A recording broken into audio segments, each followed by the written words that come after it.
Pour réussir en Formule 1, il faut assurément de la stabilité. La stabilité permet de s'élever par l'unité et la compréhension.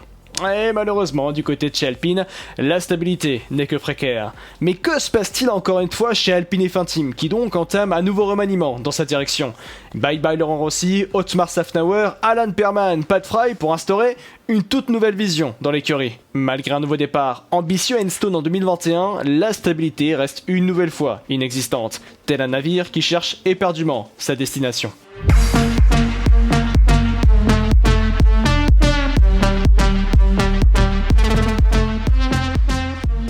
En 2021, le groupe Renault décide d'insuffler un nouvel élan pour son secteur sport auto. Alpine, marque historique, est recentrée comme la marque sportive du groupe aux losanges. Cela crée un rebranding de l'écurie en F1, passant de Renault F1 Team à Alpine F1 Team.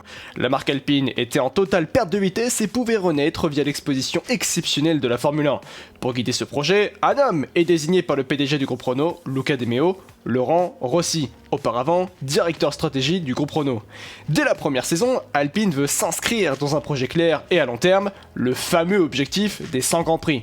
Laurent Rossi a donné comme but à Alpine de se montrer ambitieux et d'atteindre un niveau de compétitivité qui placerait sur le podium Alpine autant de fois que possible dès 2024. En d'autres termes, retrouver les devants de la scène. Dans l'élaboration de ce projet, des investissements ont été faits, comme se payer le retour de Fernando Alonso au sein d'Enstone, l'un des meilleurs pilotes du monde qui avait soif de revenir sur la grille après l'avoir quitté fin 2018. Alonso revient pour la 3e fois à la maison, là où il avait remporté 2 titres en 2005 et 2006, avec comme objectif de guider Alpine dans sa construction du projet des 100 Grands Prix aux côtés d'Esteban Ocon. Alonso était aussi un homme clé par sa puissance marketing mondiale permettant à Alpine de l'utiliser pour faire rayonner sa marque venant à peine de renaître. Dans cette même année, le bonheur vient toucher Alpine avec la première victoire d'Esteban Ocon en Formule 1, la première victoire d'Alpine et la première victoire pour l'écurie d'Enstone depuis le Grand Prix du Japon 2008 avec Fernando Alonso. Laurent Rossi semblait être l'homme de la situation pour mettre tout en ordre et ça semblait bien parti. En tant que PDG de la marque Alpine, son but était de relancer le constructeur français, rendre Alpine attractif pour vendre des voitures.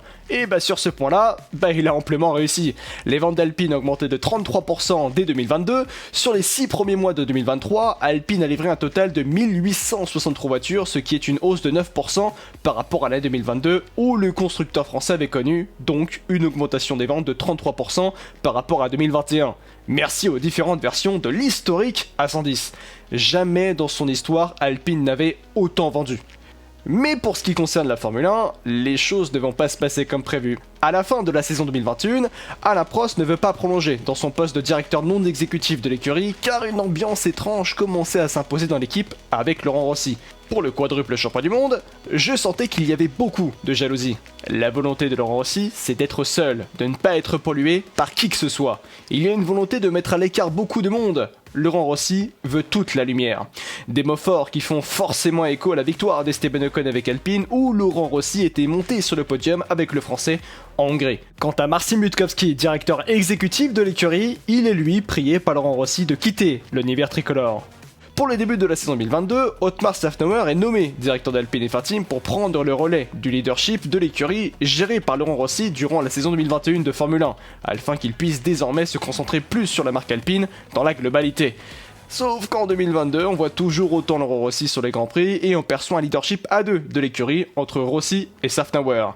En temps normal, une écurie a un team principal qui rend des comptes à son PDG, comme Günther Steiner chez Haas auprès de Gene Haas, Frédéric Vasseur chez Ferrari à John Elkann, Christian Horner chez Red Bull Racing à la direction de la marque Red Bull. En 2022, Alpine sort son A522 pour l'entrée dans la toute nouvelle ère de la Formule 1. Alpine crée une toute nouvelle monoplace et crée un nouveau moteur de A à Z. Sur le moteur, la vision est assumée. La puissance sera élevée au détriment de la fiabilité qui pourra être arrangée après le gel des moteurs lors du Grand Prix de Belgique 2022. Et c'est une décision qui a fait débat, notamment pour Fernando Alonso qui aurait été victime de plus de 6 casses moteurs dans la saison 2022, où il déplorait aussi que c'était uniquement la voiture numéro 14 qui abandonnait. Pas mal, non? C'est français. Bien sûr, oui, il est arrivé l'un, ou plutôt les plus grands moments de divertissement de l'histoire de la Formule 1. Oui, je parle du départ surprise de Fernando Alonso pour Aston Martin alors qu'il avait dit qu'il allait prolonger chez Alpine, et surtout l'affaire d'Oscar Piastri dont le contrat avec Alpine n'était pas assez protégé pour l'empêcher de signer avec une autre écurie. ce qu'il a fait en s'engageant avec McLaren. Bref, dans les faits, Laurent Rossi et Alpine ont perdu l'un des meilleurs pilotes de la grille et l'un de leurs plus gros atouts marketing, plus l'un des plus forts potentiels de ces 25 dernières années en Formule 1, sur lequel Alpine avait investi des millions pour qu'il puisse réaliser des essais dans le monde entier, afin que l'Australien puisse au mieux se préparer à la Formule 1. Forcément, cela entache fortement la direction de Laurent Rossi. Pour remplacer Alonso, le constructeur français a dû dépenser beaucoup d'argent pour s'attacher des services de Pierre Gasly. Alpine a dû lâcher 10 millions d'euros pour acheter le français à Red Bull, plus 5 millions de salaire annuel. Le salaire d'Alonso s'élevait à 18 millions d'euros sur l'année 2022. Vous faites les comptes, Pierre Gasly plus Fernando Alonso, l'opération a coûté 33 millions d'euros. Combien ? Malgré tout ça, Alpine réussit à terminer 4ème force de cette saison 2022 alors que l'écurie était dans un état déplorable au début de la saison selon Laurent Rossi. Une campagne entachée par une certaine toxicité par les différentes affaires alors que la 522 se montrait saine, polyvalente et capable d'aller chercher des bons résultats sans casse-moteur. Sur 22 Grands Prix, Alpine n'a manqué les points que seulement 5 fois, ce qui est un bon bilan. Pour cette saison 2023, l'optimisme était clairement présent avec l'arrivée de Pierre Gasly aux côtés d'Esteban Ocon. La 523 était considérée comme nettement meilleure par rapport à la monoplace de l'an dernier qui était une base déjà très intéressante. Ocon disait même que l'Alpine 2022 ressemblait à un jouet par rapport à la 523. Alors peut-être qu'elle est meilleure, oui, mais le niveau de performance de la concurrence en 2023 s'est clairement élevé et le début de saison est très décevant avec des erreurs commises du côté de chez Alpine. Le Grand Prix de Bahreïn d'Esteban Ocon est une catastrophe avec une accumulation de pénalités et il y a eu le double crash entre les Alpines en Australie et avant le 5ème Grand Prix de la saison, Alpine n'avait pas réussi à faire mieux qu'une 8ème place. Puis, lors du Grand Prix de Miami, face à des résultats trop compliqués, Laurent Rossi décide de faire une virulente sortie médiatique en dénonçant une attitude au sein de l'écurie française qui n'est pas à la hauteur des attentes. Ce que je constate, c'est que bien sûr il y a un manque de performance, un manque de rigueur dans l'exécution, mais potentiellement aussi un état d'esprit qui n'est pas à la hauteur de ce qui a été fait par le passé par cette même équipe. Je n'ai pas aimé le premier Grand Prix car il y a eu beaucoup, je suis désolé de le dire, de dilettantisme qui a conduit à un résultat qui n'était pas le bon, médiocre, mauvais. Des propos forts d'un homme qui s'était pourtant mis en retrait depuis le début de la campagne 2023, mais qui se sentait obligé de revenir à la charge pour taper du poing sur la table. Par la suite, Alpine marque un impressionnant podium à Monaco par le talent d'Esteban Ocon. Mais à part ça, ce qui est tout de même magnifique un podium à Monaco bien sûr, bah c'est pas ouf et pas à la hauteur de ce qui était attendu. Alpine passe péniblement en Q3, voire ne passe pas en Q3, et ne peut pas terminer au-dessus de la 7ème place en course, sans compter un double abandon en Grande-Bretagne. Alpine semble avoir stagné en performance mais a totalement régressé dans la hiérarchie, avec le bond monumental d'Aston Martin passant de la 7ème force du plateau en 2022 à la 3ème à la mi-saison 2023. Sans oublier McLaren, rival de l'an dernier, qui est désormais devant Alpine, et de loin en termes de rythme alors qu'ils avaient une monoplace très compliquée en début de saison. Bah tiens, Alonso Aston Martin et Piastri McLaren, deux anciens de la maison. Bizarre. Aujourd'hui, Alpine est 6ème du classement constructeur et ça fait très mal. Sans oublier que le moteur Renault fait défaut cette saison, pas sur la fiabilité, mais cette fois-ci sur la performance, car l'unité de puissance tricolore concéderait jusqu'à 30 chevaux en moins de puissance par rapport aux moteurs Mercedes, Honda et Ferrari. La FIA a reconnu un écart de performance remarquable et la F1 entière travaille pour trouver des solutions pour aider Renault à combler l'écart. Beaucoup de facteurs vont à l'encontre de la direction de Laurent Rossi et pour Luca De Meo, PDG du groupe Renault, c'est trop. Merci pour les travaux Laurent Rossi qui est replacé sur l'élaboration de projets spéciaux liés à la transformation du groupe Renault et est remplacé à la tête d'Alpine par Philippe Krief. Bon, généralement, quand on vous dit que vous êtes replacé dans des projets spéciaux, c'est qu'on vous archive. Bref, Philippe Krief passe de directeur de l'ingénierie et de la performance produit d'Alpine à la tête du constructeur français. Il était notamment ancien directeur de l'ingénierie chez Ferrari. Bruno Famin, lui, prend la tête d'Alpine Motorsports. Désormais, la direction de la marque et le secteur sport auto sont divisés en deux parties. Voyant tout ça, Otmar Szafnauer a dû se dire « Bon, je vais enfin être plus libre et je vais même le faire comprendre à tout le monde ».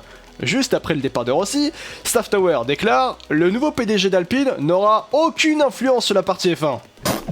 Puis il ajoute qu'il n'est pas inquiet pour sa place. Je sais que Luca De Meo est un homme de parole. Il m'a donné sa parole sur un objectif de 100 courses pour commencer à gagner. Ouais, et bah quelques jours après...